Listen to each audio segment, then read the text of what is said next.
Uma boa noite para os companheiros do nossa Casa Espírita, que está vinculada nessa nossa atividade hoje, do Passiguara. Boa noite para os companheiros da nossa região e do Brasil e do mundo ligados na nossa atividade dessa noite. Nesta semana, nossa casa, na sua 39ª Semana Espírita, vem celebrando nesse ano a questão referente aos 160 anos de O Livro dos Médiuns. Uma obra magistral que descerra para nós informações muito preciosas com relação a essa comunicabilidade dos espíritos com os homens. E, mais especificamente, na nossa semana deste momento, nós estamos trabalhando na Semana Espírita 3 conceitos retirados do Livro dos Médiuns, que são peças fundamentais do entendimento daquilo que o Livro dos Médiuns coloca para a gente. A primeira delas, a certeza da imortalidade, a compreensão de que nós somos, sim, almas imortais a caminho da perfeição. O segundo ponto para que a gente converse na noite de hoje é sobre a questão dessa semana, é sobre a comunicabilidade, um elemento fundamental dentro do Livro dos Médiuns. Uma peça excelente para que a gente se debruce, porque isso é o cerne daquilo que a mediunidade tem para oferecer para nós. A possibilidade da comunicabilidade dos espíritos conosco. E como terceiro elemento dessa discussão, nós temos o aspecto do reencontro. A possibilidade de que amores do passado, espíritos que conhecemos no ontem, estejam próximos de nós nos nossos dias atuais. Que temas belos para que a gente possa trabalhar na nossa Semana Espírita. Que oportunidade extraordinária de reflexão e de entendimento sobre o que seja o existir. Então, neste sentido, quando a doutrina espírita descerra diante de nós essas verdades imortais, nós precisamos parar para tentar reinterpretar as nossas vidas a partir dessa ótica. Não apenas saber que existe vida após a morte, não apenas saber que os espíritos se comunicam com os homens, mas, principalmente, entender o que significa a imortalidade, essa comunicabilidade e o majestoso fenômeno de reencontro resultante dessa comunicação, que oferece para nós oportunidades extraordinárias de mudarmos os nossos conceitos de vida e de, a partir dessas releituras do existir, podermos fazer aproveitamentos muito mais saudáveis das experiências que a vida nos oportuniza. Todos nós, na verdade, passamos por dificuldades na vida. Isso é muito comum. Se nós formos perceber, nossas vidas estão marcadas por uma série de dificuldades, de sofrimentos. A grande questão é tentar entender o que o Espiritismo pode nos ajudar a entender esse mecanismo de sofrimento que a vida nos oferece. E assim, olhando para a leitura que o Espiritismo nos concede sobre a vida, nós vamos ter a informação de que todos nós, antes de renascermos, passamos por um período de repensar das nossas vidas. Por um período para reanalisar as nossas tendências, para rever o que é que nós faríamos durante as nossas existências corporais, para que obtivéssemos êxito espiritual e sucesso em termos de felicidade da alma. Quando estávamos no mundo espiritual, antes do nosso renascimento, nós percebemos que nossas vidas estavam ainda profundamente marcadas pelo sofrimento. Éramos espíritos que no mundo espiritual não estávamos felizes. Nossa, tenho muitas imperfeições, não consigo me desembaraçar delas. E o não desembaraçar dessas imperfeições, a persistência dessas imperfeições morais em nós, nos impediam de sermos felizes. Nós não conseguíamos mais ser felizes com as circunstâncias espirituais que nós tínhamos lá. Nós estávamos no mundo espiritual, muitos de nós até com certas compreensões sobre a vida imortal. Mas apesar da nossa compreensão sobre a vida no mais além, nós não conseguíamos ser felizes. Algumas imperfeições nossas não nos permitiam que a gente conseguisse acessar a felicidade. Então, exatamente por isso, o que fez Deus? Disse: ah, meu filho, eu te amo tanto, eu quero tanto a tua felicidade, que eu quero que você vença as suas imperfeições. Porque é impossível ao espírito alcançar a felicidade sem viver o amor. Não é possível ao espírito sentir a graça da plenitude da felicidade se nós não amarmos. Não tem como, porque é o amor que é a conexão com a vida. Quando a gente guarda mágoa, ressentimentos, ódios, não conseguimos ser felizes. E Deus, vendo a nossa condição no mundo espiritual, percebendo dentro de nós os buracos de desamor que existiam, as nossas fragilidades profundas, os espíritos então, inspirados por aquilo que Deus lhes soprava nos ouvidos, disse: meu filho, você precisa voltar. Você precisa renascer entre os homens. Por quê? Porque só a reencarnação permitirá a você o desembaraçar seu das imperfeições que você possui. Por que a reencarnação é tão importante nesse sentido? Porque é a reencarnação que prova que eu mudei. Lá no mundo espiritual eu digo assim: não, eu consegui, eu sou diferente, não sou mais como eu era no passado, eu aprendi que eu não posso ter ódio das pessoas, eu sei agora que eu preciso amar o outro, eu compreendi que eu tenho que ser uma pessoa desprendida dos bens terrenos. Você entendeu isso? Não, eu entendi que eu tenho que perdoar o outro, eu entendi que eu não posso ter tanto apego aos bens materiais, eu entendi que eu preciso me reunir com as pessoas que eu não gostava, eu entendi que eu não posso ter mais os comportamentos desequilibrados na área da afetividade que eu tive no passado. Então, se você entendeu, nós precisamos ter de você a certeza de que isso realmente ficou em você. Está em mim? Está mesmo? Então reencarna para provar. Só a reencarnação tem o poder de provar que o espírito mudou. Porque do lado de lá do mundo espiritual, não tenho muita certeza de que eu aprendi essas lições. Não há muito a certeza disso. Não tenho. Porque, olha, eu estou no mundo espiritual, eu estou convivendo com as pessoas, eu estou vendo a imortalidade, eu estou vendo tudo diante dos meus olhos, então é muito difícil ter certeza se realmente eu mudei ou se as minhas ações não decorrem exatamente dessa leitura equivocada da vida. Será que, de repente, a minha prática não tem a ver com a visão que eu tenho? Não, eu estou vendo que existe vida após a morte. Eu estou vendo que isso existe. Ora, se eu estou vendo, evidentemente, eu vou me comportar assim, mas não quer dizer que eu mudei. Só a reencarnação vai provar isso. Porque durante o processo reencarnatório, o espírito vai mergulhar na carne. Ele vai experimentar um processo de gestação longo, através do qual progressivamente, ele vai abandonar as suas imperfeições. Ele vai ter a possibilidade de apagar as suas emoções. Ele vai abrandar o ódio que ele tem, o apelo pelas questões da bebida, do fumo, da droga. Ele vai ter um abrandamento das suas ansiedades.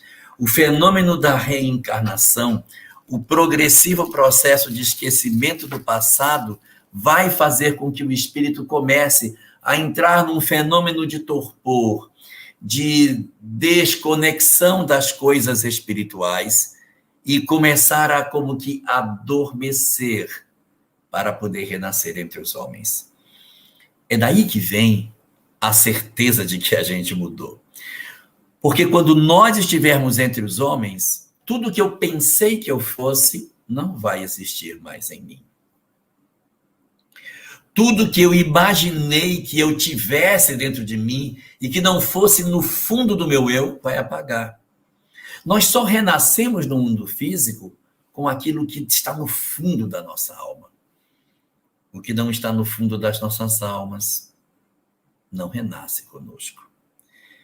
Então, quando eu renasço, eu olho e digo, eu não sei onde eu estou. Eu não sei nem mexer meu pescoço. Não consigo sentar, não consigo falar.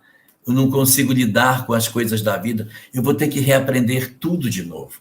Eu vou ter uma nova família. Eu vou ter novos pais, novos irmãos. Muitos dos irmãos que eu vou ter são exatamente os espíritos que do ontem eu achei que eu já tinha perdoado. Espíritos que me machucaram, que me feriram, dos quais eu guardei mágoa, até odiei, vão fazer parte do meu grupo doméstico.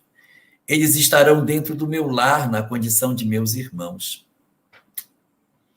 Vai ser um período bastante complicado. Mas se eu tiver feito realmente um aprofundamento daquilo que eu disse que eu tinha mudado, mesmo com o esquecimento do passado, eu vou ter êxito. Mesmo com as dificuldades que a gente possa apresentar, eu vou ter condições de ter sucesso. Por quê? Porque se ficou em mim, eu renasço e digo, não posso odiar ninguém, não posso fazer o mal, não posso andar por essa via, porque ficou em mim. É por isso que a reencarnação é tão importante. É por isso que a reencarnação é significativa para o processo de evolução do espírito. Ele poderia até evoluir no mundo espiritual, poderia não vir, poderia dizer, não, eu vou ficar por aqui, eu vou conseguir provar as minhas melhorias espirituais ficando no mundo espiritual, só que ia demorar séculos, porque ele sempre teria uma dúvida, será que realmente eu mudei? Ou será que é porque eu estou aqui? Se você tem dúvida se você mudou, reencarna, meu. Só a reencarnação é que comprova que você fez a mudança. E é por isso que a gente renasce. A gente renasce para provar a si mesmo, para provar para a vida que eu consegui vencer as minhas dificuldades. Nós retomamos um corpo de carne para viver entre os homens e reencontrar com as experiências que eu tinha no passado, para que agora eu consiga dar as soluções corretas para os dramas que eu vivi. Então, quando a gente renasce, nós começamos a descobrir que as nossas vidas não estão assim tão fáceis. Por quê? Porque nem todos nós, quando renascemos, trazemos essa convicção da mudança. Nós somos espíritos ainda com muitas dificuldades. Então, mesmo tendo saído do mundo espiritual com um propósito firme de que eu ia ter uma vida diferente, ao chegar aqui, as constrições que o corpo físico faz, os hormônios em nós, a convivência com os inimigos, pode fazer com que nós tenhamos uma sensação ruim, pode fazer com que nós tenhamos uma tendência a não aceitar as dificuldades que a vida tem. E, de repente, nós podemos experimentar 4 problemas muito graves que acontecem conosco. O primeiro deles é a inaceitação do meu corpo físico. Eu digo, meu Deus, olha o corpo que o Senhor me deu. Eu odeio o corpo que o Senhor me deu. Eu sou feio. Eu queria ser bonito, eu queria ser lindo. Mas é o corpo feio que é o instrumento educador para mim. Ah, se eu tivesse o corpo belo que já tive no passado. O que eu não faria dos meus dias se eu tivesse toda a beleza que um dia eu já possuí. Então, a meu benefício, por demonstração efetiva do amor de Deus por todos nós, a gente renasce com essas características físicas que nós consideramos indesejáveis, mas que é a solução para o espírito. Às vezes eu nasço feio, às vezes a gente não nasce feio, mas nasce com determinadas situações em que nós não aceitamos o corpo que a gente tem. Puxa, eu não queria ser assim, eu queria ser diferente, eu queria ter um corpo com outras características que o meu corpo não dá. Não aceito o corpo que eu possuo. Que dor o corpo, que prisão, que cela que o Senhor me deu. Outras vezes, O corpo tem limitações. E tem limitações. Ele pode ter nascido com uma má formação congênita. Nós podemos ter uma doença deformante, algo que nos impede de ter uma vida de plenitude. E quantos de nós, por conta das dores do mundo físico, do nosso corpo material, nos revoltamos, não aceitamos a existência, nos rebelamos diante da vida e tentamos de todas as formas brigar com nós mesmos, brigar com Deus, não aceitar a vida e até fazemos um processo até de ruptura, porque não aceitamos as provas referentes ao nosso corpo físico. Mas essa é só uma da natureza das provas que nós apresentamos. Existem outros que trazem um corpo até saudável, não tem conflito, não, meu corpo até é tranquilo, não é feio, também não é bonito, mais ou menos, não tenho muita coisa assim para reclamar dele. O meu problema não está aí. O meu problema está no amor da minha vida. Não consigo aceitar o desamor dos meus dias. Queria tanto alguém que me amasse. Queria tanto alguém que dividisse comigo a vida. Aceitaria até ser mais feio. Aceitaria até não ter a saúde que eu tenho. Queria um amor que dissesse que me ama. Alguém que fosse meu companheiro, que me tomasse pela mão, que sonhasse comigo as minhas ideias, que seguisse comigo dos meus desafios. Alguém em que eu pudesse confiar para dividir a minha existência com essa pessoa e sonhar junto com ela as grandes e maravilhosas oportunidades da vida compartilhada com alguém que se ama. Deus não me deu o amor da minha vida. Mas às vezes o amor da vida que eu não recebi é exatamente a lição que eu vim viver. Foi isso que eu vim fazer. Quando eu estava no mundo espiritual, eu disse, não, eu quero, eu venho sozinho. Eu preciso disso. Eu tive uma vida muito desregrada no passado, hoje eu quero vir só. Então eu planejo no mundo espiritual e quando eu volto para cá, eu encontro a experiência que eu precisava. Mas se eu não tiver convicção, essa experiência no mundo afetivo, eu acabo me revoltando diante dela. No mundo espiritual, dizer, não, está resolvido. Ixi, tranquilo, passar 70 anos sem ninguém, fácil, passo fácil. Pode mandar outros. Não, experimenta. Você vai renascer e não vai encontrar o seu amor.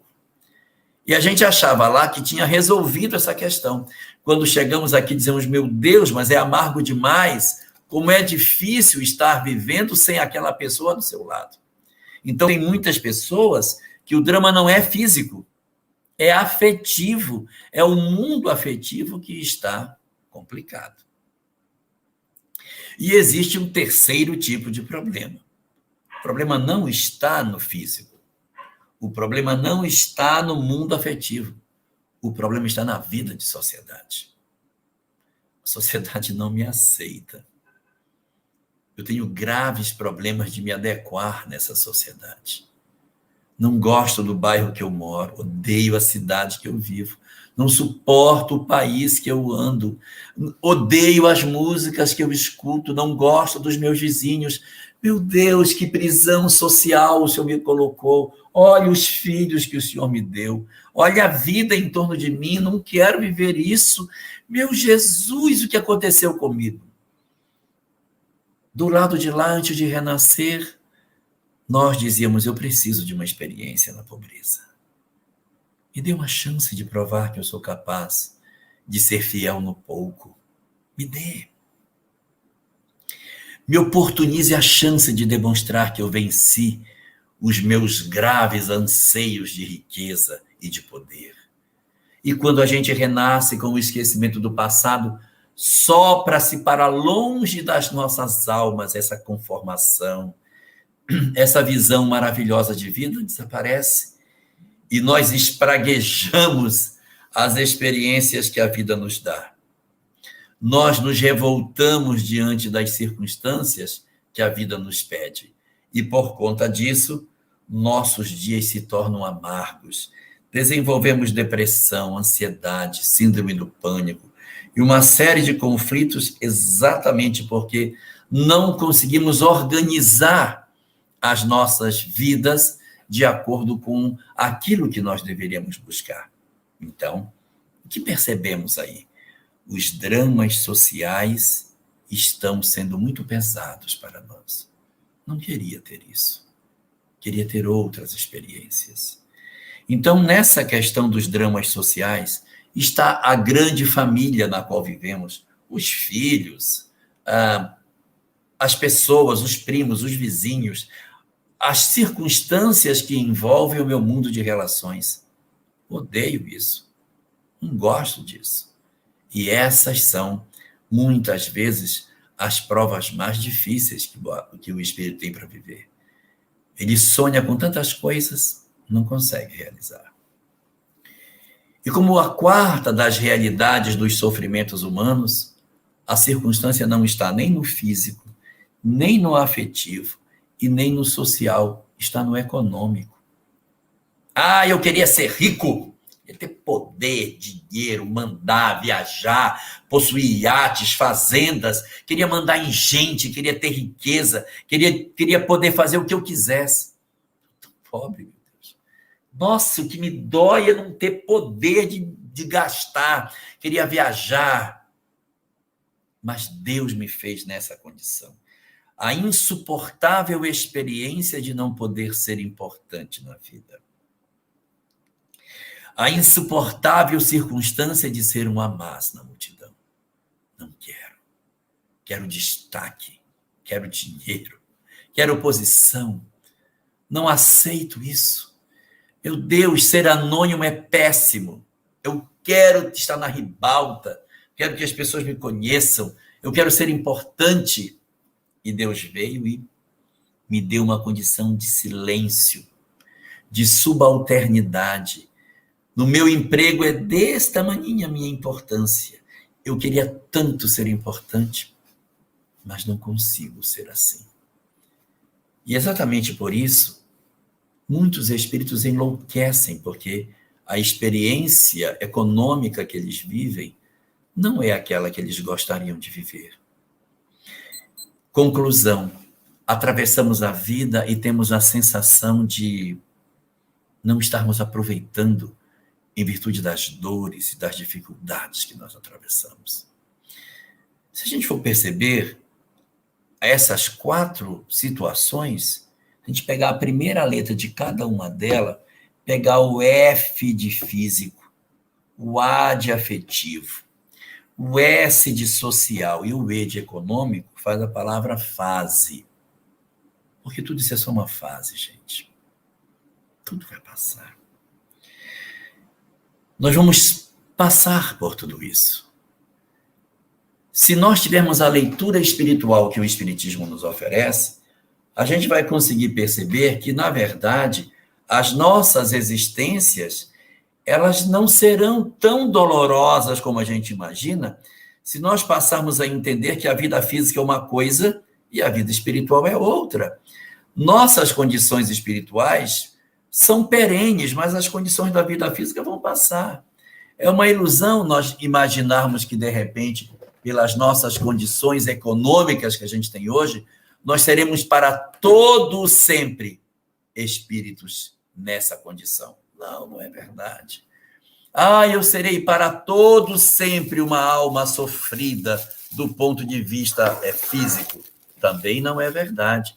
Nós não seremos dolorosamente machucados do ponto de vista físico para todo sempre. É uma fase. Nós não seremos para todo sempre espíritos com dificuldades afetivas. Claro que não. O amor é a dinâmica da vida.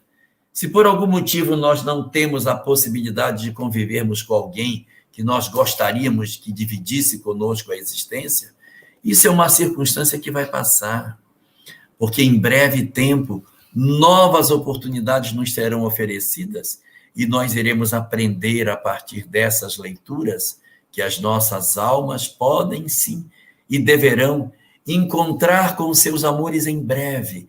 E aí poderemos retomar as histórias das nossas vidas. É só uma fase. Essa experiência social é só uma fase. Nós não viveremos assim para sempre. A existência é só um momento. A vida é que é importante. E Deus, ele não é, na verdade, Deus dos homens. Isso está na lei de destruição. Quando os espíritos asseveram a Kardec que Deus não é Deus dos homens. Ouçam bem o que eu estou dizendo. Está dito lá, não sei o que eu estou dizendo. Acho que é a questão 642. Deus não é Deus dos homens. Depois eu confirmo. Deus não é Deus dos homens, Deus é o Deus dos espíritos. Então, o que quer Deus? A felicidade daquilo que é o objeto de sua criação. E não quer a felicidade necessariamente dos homens. Ele quer a felicidade dos espíritos, porque esses é que são os seus cuidados. Os seus cuidados são esses. Então, se é necessário que para que o espírito ria, que o homem chore, que chore o homem, mas eu quero a gargalhada do espírito. Eu quero que o espírito sorria. Esse é o objetivo. E não oferecer facilidades para que o homem esteja sempre sorrindo, gargalhando e o espírito se afundando. O que quer Deus? Deus quer a felicidade espiritual nossa e não a nossa opulência do ponto de vista físico. Não. Ele quer que nos eduquemos. E por esse motivo, ele vai oferecendo as experiências que a gente precisa para que as nossas almas se transformem no curso das experiências que a vida material possui, para que a gente possa transformar as nossas vidas. E ao voltarmos para o mundo espiritual, podermos dizer: Senhor, eu provei para mim mesmo. Eu sou sim capaz de amar. Senhor, eu te provo que eu sou sim o espírito que eu disse que eu era. Eu sou capaz de fazer todo o bem que eu disse que eu poderia fazer. Então, nessa hora, quando nós fazemos esse movimento de transformação das nossas vidas, nós estamos, na verdade, devolvendo a Deus o investimento que ele fez. O Senhor não disse que era para eu ir para a terra para dizer que eu sou capaz? Eu fui, Senhor. E aqui está o resultado. Tive um corpo que não era o melhor do ponto de vista físico, mas aprendi a amá-lo e a gostar dele. Tive uma experiência afetiva que não era a melhor do ponto de vista físico, mas foi a minha grande oportunidade de arrumar as minhas emoções destrambelhadas que eu trazia. Vivi em condição social amarga, mas consegui vencer.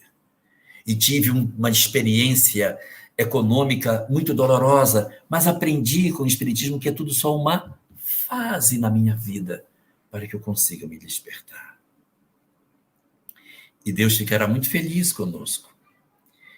Mas muitas vezes, quando a gente está vivendo essas experiências na Terra, nós temos muito a sensação equivocada de que Deus fez o planejamento, estabeleceu o que deveria ser e disse: vai, meu filho, quando você voltar, a gente vai saber se você acertou. Puxa, se fosse assim, ia ser muito difícil, hein?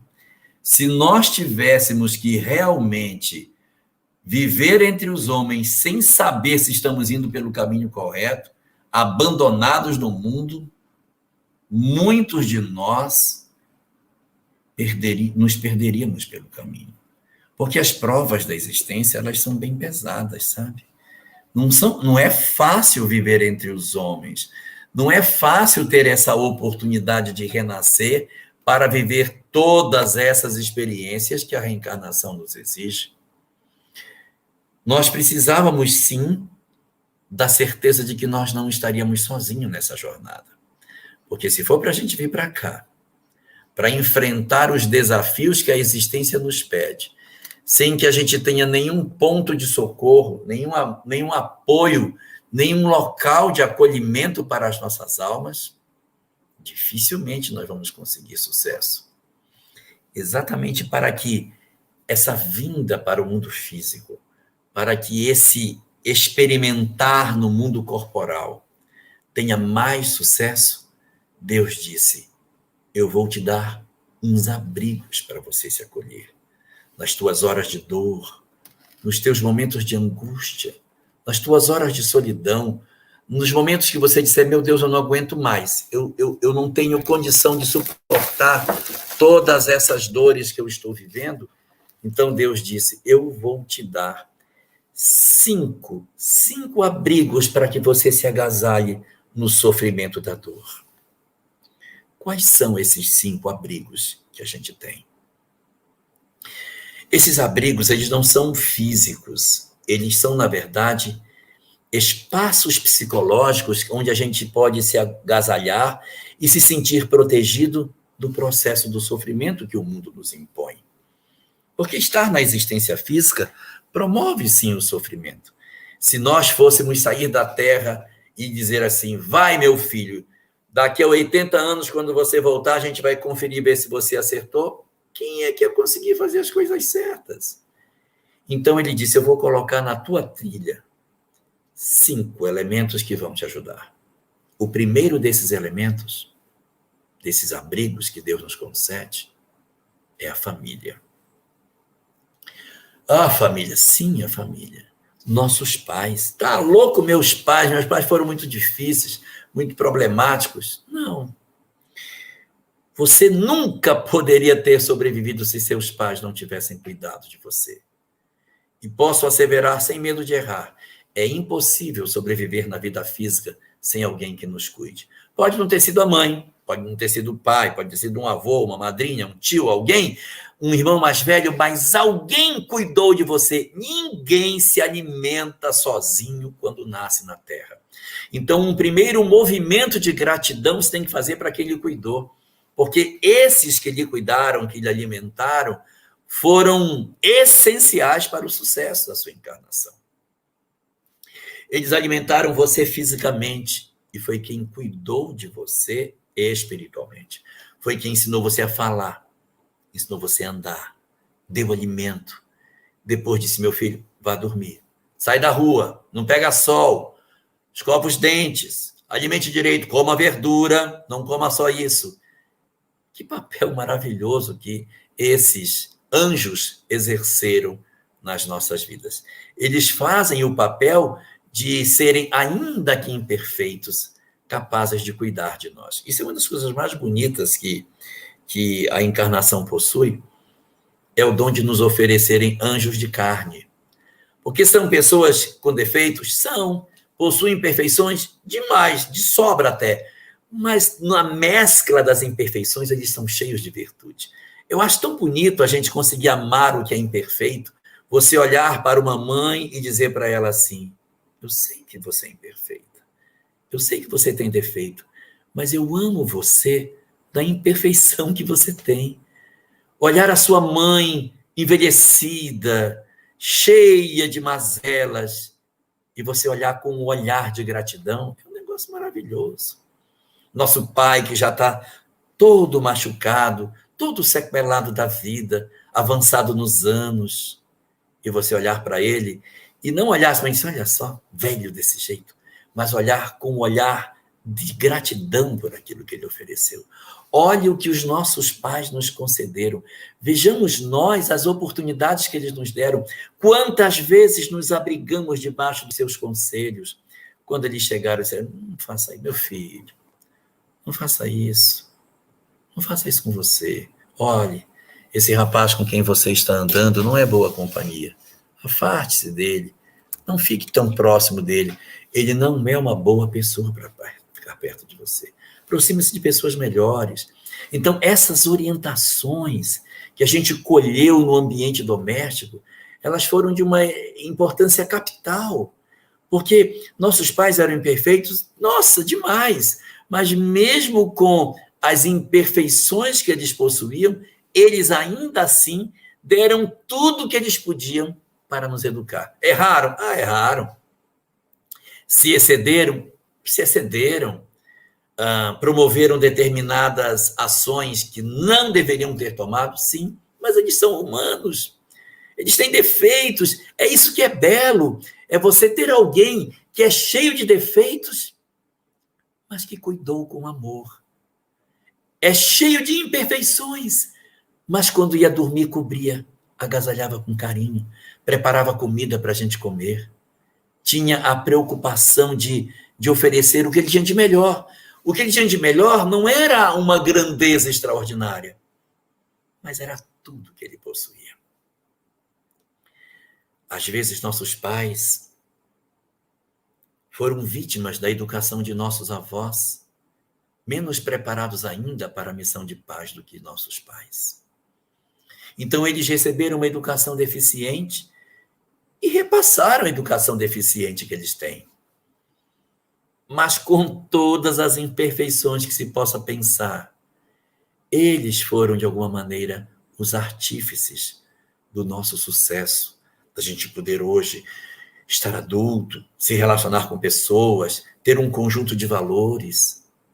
Então, eles foram o nosso primeiro abrigo, foram o primeiro instrumento que Deus nos legou, para que nessa grande saga de vida do mundo espiritual para o mundo corporal, para ganhar virtudes, conseguir vencer as imperfeições, nós tenhamos conseguido alcançar esse êxito extraordinário, que nos faz retornar para o mundo espiritual com as bagagens cheias de sucesso.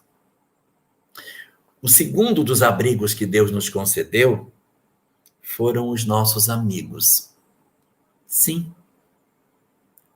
Os amigos é a família que nós escolhemos depois de encarnado. A família corporal foi escolhida antes de renascer, surgida de basicamente dois tipos de laços, laços do passado de afeto e laços do passado de desafeto. Nem todos os companheiros da nossa equipe doméstica são amores do ontem, alguns são difíceis, alguns são espíritos com os quais nós tivemos dificuldade de relacionamento no ontem, por isso estão hoje convivendo conosco dentro do mesmo lar. Mas apesar das dificuldades que a gente enfrenta na relação com esses espíritos, a gente pode muitas vezes tratar essas relações e até melhorar a aproximação. Então, a nossa família, ela tem essa mescla de ser formada de espíritos afins ou não afins. Já os amigos, não. Os amigos são aqueles que eu escolhi. Esses eu tenho afinidade. São os irmãos que eu decidi ter depois que nasci. Eu olhei para eles e disse, eu gosto da sua companhia. Eu quero ficar perto de você. Eu escolho meus amigos, eu escolho os meus companheiros de jornada, meus confidentes, junto a quem eu choro, eu conto minha vida, eu ouço as dores dele. Juntos nós nos consolamos mutuamente e fazemos o trabalho magistral de, através das nossas dificuldades, nos juntarmos e um cuidar do outro. Então, de certa maneira, a oportunidade que a gente tem de ter amigos é muito importante, porque são através dele que você vai constituir o seu segundo grupo social, que é o seu segundo abrigo. Às vezes os pais já não conseguem mais oferecer aquela proteção que a gente gostaria. Eu sinto falta de alguém para dividir a vida. Então, não é mais a família. De repente, eu tenho, além do cônjuge, dos filhos, do pai, da mãe, dos irmãos, um segundo grupo que a gente precisa ter, que é o grupo formado pelos nossos amigos. Só que no grupo dos amigos, existem alguns amigos que são bons amigos. E existem amigos que não são bons amigos. Como é que eu posso saber esse amigo é um amigo bom, esse não é um bom amigo? Como é que eu posso saber separar amigos bons de amigos não tão bons? Então, a boa medida é verificar se esses amigos que nós temos, se eles nos sugerem o bem. Se eu tenho um amigo que, quando eu tenho dúvida, ele me aconselha o bem, ele é um amigo bom, ele é um bom amigo. Mas se eu tenho um amigo que me aconselha o mal, então ele não é um bom amigo. Como que eu vou saber se o que ele está me dizendo é um bem ou se ele está me dizendo é um mal? Tem uma medida para saber. Joana de Ângeles diz que o bem é tudo aquilo que preserva a vida. Tudo aquilo que preserva a vida é o bem. Por quê? Porque não foi Deus que criou a vida? Então, se Deus criou a vida, tudo aquilo que preserva a vida é a favor de Deus. Então, é o bem. Então, se eu tenho algo que conspira contra a criação, não é bom. Então, se eu tenho um amigo que diz assim, vamos quebrar, vamos destruir, não é bom amigo. Se meu amigo manda eu quebrar as coisas, ele não é bom. Se meu amigo me joga contra a minha família, ele não é um bom amigo. Se meu amigo me empurra para as drogas, ele não é um bom amigo, porque ele está me conspirando contra a vida. Se ele me joga contra meus pais, isso vai ser a favor ou contra a vida? O que vai acontecer com meus pais? Vão ficar mais saudáveis ou mais doentes? Então é contra a vida. Se ele me impulsiona para a bebida, para a droga, para o fumo, isso é contra ou a favor da vida? Então ele não é um bom amigo. Se meu amigo me aconselha uma interrupção de gestação, ele não é um bom amigo. Mas todos os amigos que nos aconselham a buscar a família, a procurar a harmonia, a nossa saúde física e mental, que nos sugere o fortalecimento das questões que nos ligam ao viver, esse é um bom amigo. Um amigo é sempre aquele que acena para nós com as possibilidades efetivas de nós conseguirmos aproveitar a existência fazendo tudo o bem que seja possível. Então, nosso primeiro grande abrigo nesse processo é o nosso grupo familiar, formado por todos aqueles que a gente pudesse reunir, que dizem respeito às vinculações, seja com a família de origem ou a família que a gente criou. E o nosso segundo abrigo, no qual a gente se agasalha, se esconde, são os nossos amigos. Esses são os abrigos que Deus nos deu para que a gente consiga superar as nossas horas de crise. Tenho dúvidas, tenho crise. Meu pai, minha mãe, minha esposa, meus filhos, meus irmãos são os elementos de aconchego. Tenho crises, meus amigos, me aconselho com eles, me abro com eles, choro com eles e eles me ajudam. Terceiro abrigo que a gente tem. Podemos ter uma família que não tenha gente muito ajuizada para orientar, sabe? Às vezes a gente quer um conselho, mas não tem em casa. Posso procurar um amigo? Sim, pode. E muitos encontraremos amigos excepcionais, embora a família às vezes possa não dar um bom conselho, mas os amigos podem ajudar. Mas tem vezes que os amigos também não ajudam. Eu ouço o conselho, se esse conselho não é bom. Isso conspira contra a vida, não é um bom conselho. Ouço outro conselho e digo, esse conselho também não é bom. Quando eu ouço conselhos dos amigos e eles não conduzem na direção da vida, é necessário procurar o terceiro dos abrigos. O terceiro abrigo que Deus nos concedeu, colocou à nossa disposição e disse, meu filho, tua família é teu abrigo, teus amigos teu abrigo, mas teus amigos não te aconselham bem, tua família não consegue te aconselhar, te agasalha do terceiro abrigo. O terceiro abrigo são os profissionais da área da terapia. Não consigo ter ninguém para me aconselhar, vou procurar um profissional, Alguém que eu sente, diga, olha, eu estou numa situação bem difícil. E esse profissional vai nos ouvir e vai dizer, pega esse caminho. Você já pensou por isso? O que você considera sobre tal coisa? Você acha que isso é correto? Como que você enxerga isso? Você já viu outras oportunidades, outras opções que você tem? E se você fizesse tal coisa? Você não considera que seria o momento exato para começar a fazer isso? Então ele vai nos fazer enxergar coisas que a gente não vê. Eles estudaram para isso, são profissionais desse campo do conhecimento. Podem ajudar grandemente quando a gente não encontrou condições de nos abrigarmos na primeira escola que nos foi oferecida, que são a nossa família, e depois nem nos nossos amigos. Os terapeutas podem ser. Mas às vezes eu digo assim, mas eu não tenho nem dinheiro, né? Eu não tenho dinheiro para pagar para isso. Tenho dificuldade para pagar. Não tenho dinheiro para bancar um psicólogo. É muito caro, não dou conta. Procure o CAPS, o Centro de Apoio Psicossocial. Todo município, pelo menos de um certo razoável porte, tem um CAPS. Procure o CAPS do seu município, converse com as pessoas, ouça o que elas têm para dizer, e ali você se orienta com o psicólogo. Então, há uma possibilidade muito grande de você conseguir um atendimento gratuito dentro dos próprios CAPs, que são mantidos pelos municípios, pelas prefeituras.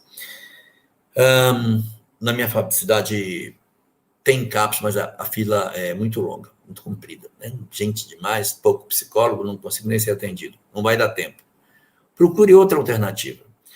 Em muitas cidades que têm cursos de psicologia, você precisa manter uma espécie de um laboratório para a experimentação dos acadêmicos. Eles exercitam a sua clínica em determinados ambientes que são preparados exatamente para que os psicólogos que estão se formando possam ouvir as pessoas e aprender a lidar com os outros e como você atende, como que você conversa, como que você ouve, como é que você administra o sentimento dos outros, como é que você deve trabalhar as emoções de quem você está lidando. É gratuito também. E às vezes é mais fácil de conseguir do que o CAPS. Às vezes a fila do CAPS está pequena, dá para ir ser atendido. Mas essa é uma outra alternativa. Eu não consigo? Procure um CAPS, procure alguém que possa lhe ajudar. Não dá no CAPS? Procure o atendimento da faculdade. A faculdade tem um grupo de terapia e você pode ir lá para ser atendido. Mas são acadêmicos. São acadêmicos, mas orientados por um professor bem experiente, que dá as orientações. Olha, você vai dizer isso assim para ele. Não, nesse caso, o atendimento tem que ser dessa forma. Então, você é atendido indiretamente por um professor bastante experiente, através dos alunos que vão ser os seus elementos de conversa. Então, isso também é uma estratégia que você pode ter. Se a nossa situação estiver bem difícil mesmo, e não tiver jeito, ligue no 188, CVV, Centro de Valorização da Vida, para os que estiverem em graves processos depressivos, para aqueles que estiverem efetivamente desistindo da vida. O CVV é um excelente instrumento para atendimento, para ouvir as pessoas, para tentar, de alguma forma, promover o acolhimento das pessoas que se sentem sozinhas, desamparadas. Pode ajudar bastante. Mas esse é apenas o terceiro dos abrigos. Ainda tem mais 2 abrigos. São 5, nós vemos 3, faltam 2. Se a família não me ajuda, se os meus amigos não dão bons conselhos, se eu já procurei um terapeuta e não achei nada, não tenho dinheiro, não tem CAPS, não tem centro de formação, puxa, o que eu vou fazer? Procure o 4º abrigo. O 4º abrigo é a fé.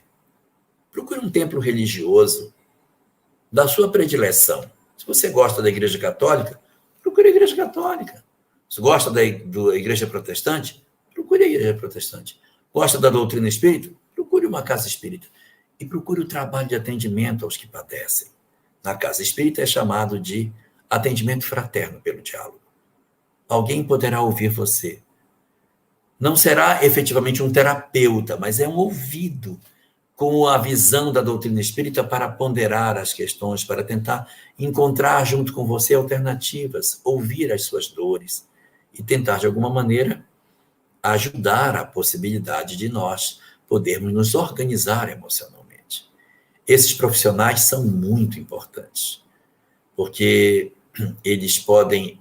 Esses voluntários são muito importantes, porque esses voluntários não recebem nada para fazer isso, não tem nenhuma paga para o trabalho deles, eles simplesmente se oferecem gratuitamente para atender, igual o pessoal do CVV, também é gratuito, são voluntários. E na casa espírita, você vai encontrar esse trabalho. Na Igreja Católica e na Igreja Protestante, também podemos oferecer muitas condições de crescimento para todos nós. Agora, isso não significa dizer que obrigatoriamente ali você encontrará todas as soluções para a sua vida. De repente você pode ter alguns outros dramas que não sejam os mais exatos. Você pode procurar socorro e vai descobrir que depende muito mais de você do que dos outros. Depende muito mais de você do que de sua família, do que de seus amigos, do que do terapeuta, do que da fé que você procura. Então, todas essas possibilidades precisam estar atentos a todas elas para que a gente consiga aproveitar. Porque esses 4 instrumentos que nos foram dados, eles podem falhar. A família pode não conseguir. Os amigos podem não conseguir ajudar. O terapeuta pode ter suas dificuldades. A própria instituição religiosa, a Igreja Católica, o Centro Espírita, a Igreja Protestante, pode não conseguir atingir você, mas tem um 5º abrigo, que é diferente dos outros 4.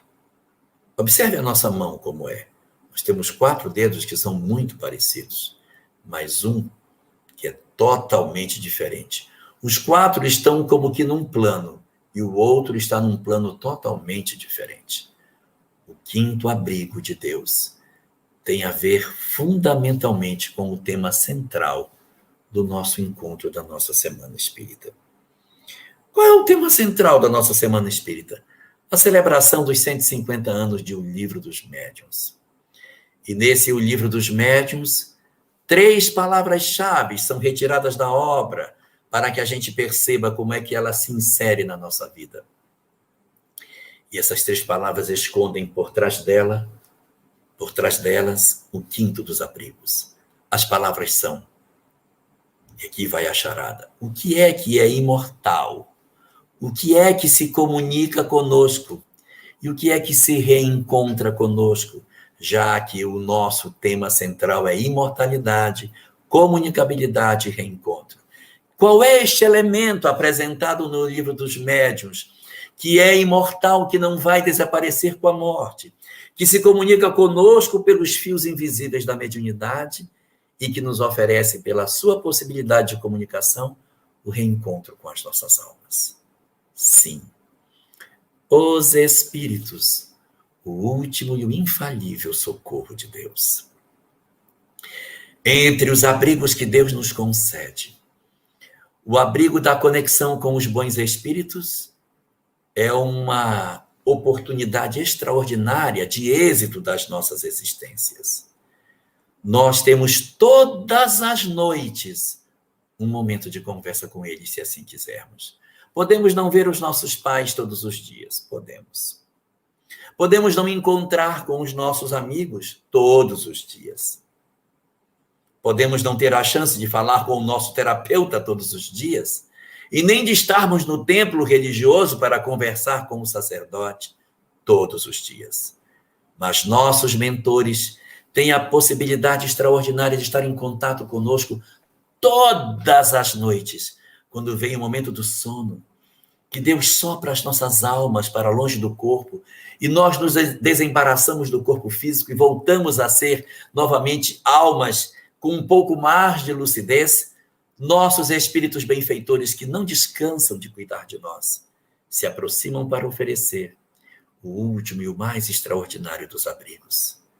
Sentam conosco, revêem nossas decisões, alinham as suas ideias com as nossas, nos apontam os rumos que temos que seguir, nos fazem relembrar os compromissos que acertamos antes de renascer, nos mostram e dizem: olha, meu filho, o corpo que você tem é uma necessidade. A experiência afetiva que você vive é importantíssima para você. Os dramas sociais que você atravessa são aquilo que você mesmo pediu para o seu sucesso espiritual. E as dificuldades econômicas que você tanto lamenta são a grande chave de libertação espiritual que você tem. Eles ressignificam as nossas dores, nos acenam as possibilidades de crescimento e descerram horizontes sempre novos, fortalecendo os nossos bons propósitos. Mas, para isso, nós precisamos estar conectados com eles. É uma conexão que a gente não paga. Não vai pagar como um terapeuta. Não precisa se deslocar, como nos casos de ir para a casa dos amigos, dos nossos entes queridos, ou do nosso terapeuta.